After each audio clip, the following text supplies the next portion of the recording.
بسم اللہ الرحمن الرحیم۔ السلام علیکم ورحمۃ اللہ وبرکاتہ۔ دوستو، آج اس ویڈیو میں ہم آپ سے ایسے کام شیئر کرنے والے ہیں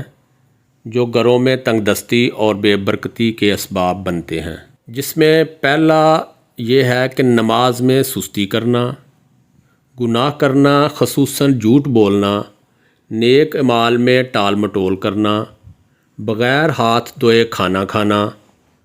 ماں باپ کے لیے دعائے خیر نہ کرنا، اندھیرے میں کھانا کھانا، دروازے میں بیٹھ کر کھانا، بغیر دسترخوان بچھائے کھانا، دانتوں سے روٹی کترنا، چینی یا مٹی کے ٹوٹے ہوئے برتن استعمال میں رکھنا، کھانے کے بعد جس برتن میں کھانا کھایا اسی میں ہاتھ دھونا، کھانے پینے کے برتن کھلے چھوڑ دینا، دسترخوان پر گرے ہوئے کھانے وغیرہ کے ذرے اٹھانے میں سستی کرنا،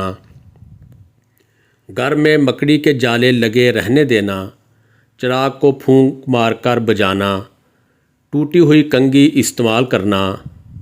روزی میں برکت کے طالب کو چاہیے کہ وہ بے برکتی کے اسباب پر نظر رکھتے ہوئے ان سے نجات کی ہر ممکن کوشش کرے، اور یہ بھی واضح ہو کہ کثرت گناہ کی وجہ سے رزق میں برکت ختم ہو جاتی ہے، اس لیے گناہوں سے بچنے کی ہر صورت کوشش کریں، کیونکہ کثرت گناہ آفات کے نزول کا سبب بھی ہے۔ مشائخ فرماتے ہیں کہ دو چیزیں کبھی جمع نہیں ہو سکتی، مفلسی اور چاشت کی نماز، یعنی جو کوئی چاشت کی نماز کا پابند ہوگا وہ کبھی مفلس نہ ہوگا۔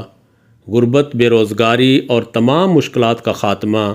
اس وقت ہوگا جب خوشحالی کے ذرائع کو اپنایا جائے گا۔ ویڈیو اچھی لگی تو لائک کریں، دوستوں سے شیئر کریں، اور مزید معلوماتی ویڈیوز دیکھنے کے لیے چینل کو سبسکرائب کریں۔